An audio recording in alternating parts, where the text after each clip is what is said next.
اس وقت ایرانی حکومت غربت کے سونامی کا مقابلہ کرنے میں ناکام ہے۔ حکومتی وزراء صرف اپنے معاشی حالت کی بہتری کے لیے کام کر رہے ہیں، جبکہ انہیں عوام کے معاشی مسائل اور مشکلات کا کوئی اندازہ نہیں۔ اس وقت ایران میں 80% شہری غربت کی لکیر سے نیچے زندگی بسر کرنے پر مجبور ہیں، جبکہ بڑی تعداد میں شہری بے روزگار ہیں اور کروڑوں کی ماہانہ آمدن $155 سے زیادہ نہیں۔ اس صورتحال نے نہ صرف ایرانی شہریوں کو پست معیاری زندگی سے دوچار کر دیا ہے، بلکہ ایران میں موجود لاکھوں افغان مہاجرین بھی غربت کی جانب دھکیلے جا رہے ہیں۔ واضح رہے کہ افغان مہاجرین نے 2001 میں افغانستان میں طالبان اور سرکاری فوج کے درمیان شدید لڑائی کے باعث ایران ہجرت کی تھی، لیکن اب جنگ کو نظر انداز کر کے افغان مہاجرین نے وطن واپسی کو ایران میں رہنے پر ترجیح دی ہے۔ انٹرنیشنل آرگنائزیشن آف مائیگریشن کی رپورٹ کے مطابق ایران میں حالیہ اقتصادی بحران اور ایرانی کرنسی کی قدر میں غیر مسبوق نوعیت کی گراوٹ نے افغان مہاجرین کی ایک بڑی تعداد کو ایرانی سرزمین چھوڑ کر اپنے وطن افغانستان کا رخ کرنے پر مجبور کر دیا ہے۔ گزشتہ 7 ماہ کے دوران 4 لاکھ سے زیادہ افغان شہری ایران سے واپس جا چکے ہیں۔ ہرات میں مذکورہ تنظیم کے ترجمان کے مطابق 2018 میں ایران سے واپس لوٹنے والے افغان مہاجرین کی تعداد 2017 میں ایران سے افغانستان واپس آنے والوں کے مقابلے میں دگنا زیادہ ہے۔ افغانستان کے صوبے پروان سے تعلق رکھنے والے شہری نے اپنے آبائی علاقے واپس لوٹنے کے بعد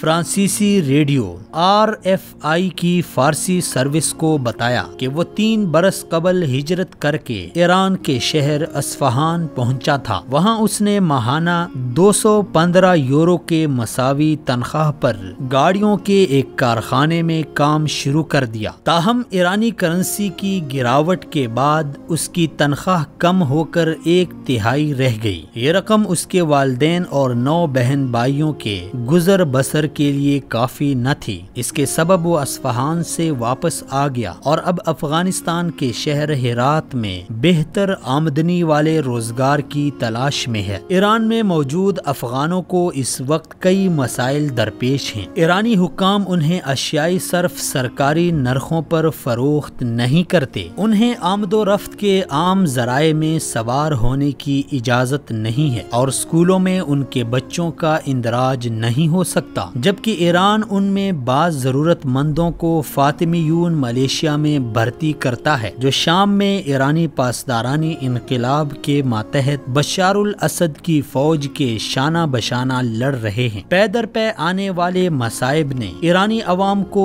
تحریکی بیداری پر مجبور کر دیا ہے۔ خامنائی کے نظام حکومت نے ملک کو مصائب کے بھنور میں پھنسا دیا ہے۔ پگڑی پوشوں کے انقلاب کی آمد سے لے کر تاحال مصائب ایرانی عوام کا نصیب بنے ہیں۔ بعض مصائب کی شکلیں تبدیل ہوئی ہیں، تاہم اصل صورتحال یہ ہے کہ ایرانی عوام کی مشکلیں جوں کی توں قائم ہیں۔ ایرانی حکمران اپنے عوام کو خط غربت سے نیچے کی جانب دھکیل کر گھٹنے ٹیکنے پر مجبور کر رہے ہیں۔ ایرانی حکمران 4 اشروں سے ایرانیوں کے ساتھ بنی نوع انسان کے بجائے جمادات جیسا سلوک کر رہے ہیں۔ جو ایرانی اندرون یا بیرونی ملک ملاؤں کے نظام کی حمایت نہیں کرتا اسے غدار قرار دیا جاتا ہے، اس کا تعاقب کیا جاتا ہے، جس کے بعد اس قسم کے لوگ اچانک منظر عام سے ایسے غائب ہو جاتے ہیں جس کا انتظار لامتناہی ہے۔ پاسدارانی انقلاب 50% سے زیادہ قومی معیشت کو اپنے ہاتھوں میں لیے ہوئے ہیں۔ اس سے عام ایرانی کی زندگی میں مسائل کے انبار لگ گئے ہیں۔ بے روزگاری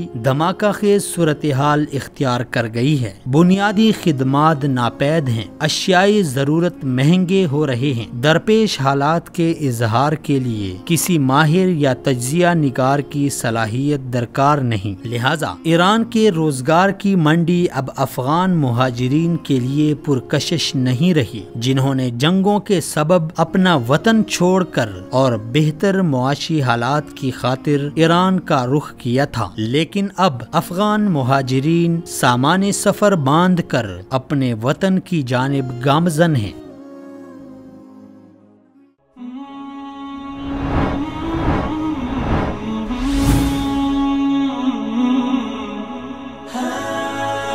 دنیائے اردو کا درخشاں ستارہ وصال اردو۔